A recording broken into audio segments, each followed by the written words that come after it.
Hi, Krypton. Welcome to our Literacy Enrichment Day 1 of this week.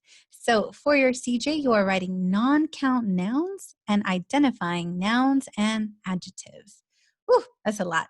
So, just make sure to have non count nouns. And if the rest doesn't fit, that's okay. Just go ahead and write non count nouns. Okay, if you need a little extra time, make sure to pause this video and finish writing that in. Let's go. So first of all, we have to start with our review, right? What is a noun? If you're immediately thinking it's a person, it's a place, it's a thing, an animal, and an idea, you are correct. So now I want you to think, what are some examples of a person, like a noun that's a person?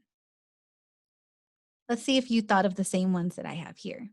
Maybe a teacher, a doctor, a mother, a vegetarian, a judge. These are all examples of people. Now, what about some examples of a place? This is a location, somewhere you can go. Maybe you thought of school, a hospital, a park, an arcade, maybe just the outdoors. All of these are examples of a place. What about of a thing? I mean, that could be anything, right? Something physical that you can touch. Maybe you thought of chair or car or pencil or fruits, phone, a dry erase board. All of these are examples of things. And what about examples of ideas? Remember, ideas are still a thing, but they're more abstract. They're not something you can touch, but they're still real and they still exist. Maybe you thought of these like peace, love, happiness, friendship, the color purple. Put love in there twice. I guess I really love love. Nice. Great review. Now let's talk about adjectives. What is an adjective? We talked about it last week. Hopefully, it's coming to mind. It has something to do with nouns. If you said an adjective is a word that describes a noun, modifies a noun, transforms a noun, adds detail to a noun, all of those are correct. Great job. All right, so I'm going to scooch over a little bit, and then I want you to tell me what are some adjectives you might use to describe this girl? Hmm. Wonder if you noticed the same things that I did. Maybe it was something like creative, she's talented, she's artistic. Maybe you noticed that she's young or that she's really focused. All of these are words that transform, right? They change and they add to this girl. They give us more details. Nice work. Okay, now let's get to the non-count nouns. Let's talk about plural nouns. And if you remember, there's a difference between singular nouns and plural nouns. Plural nouns means that there's more than one, right? So what's the rule to make a noun plural? You might have to go back into your composition notebook and look at spelling rule number 21. Spelling rule number 21 says to make a noun plural, you add an S, or if it hisses, you add ES. There was more to that rule.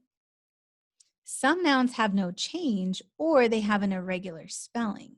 What we're going to talk about today is the part where some nouns have no change, meaning you don't add S and you don't add ES to the end of it. And what kind of nouns do not have a change? Well, let's look at these words. Sand, dust, milk. How would you make these words plural? I want you to think about it.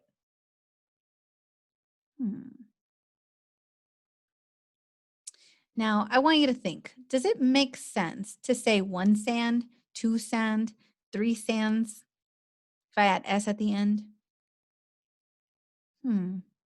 Nope.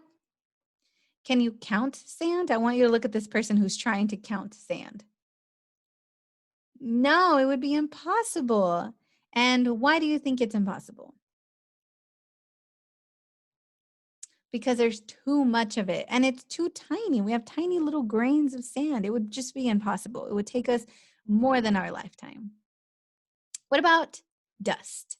Does it make sense to say one dust, two dusts, three dusts? Nope.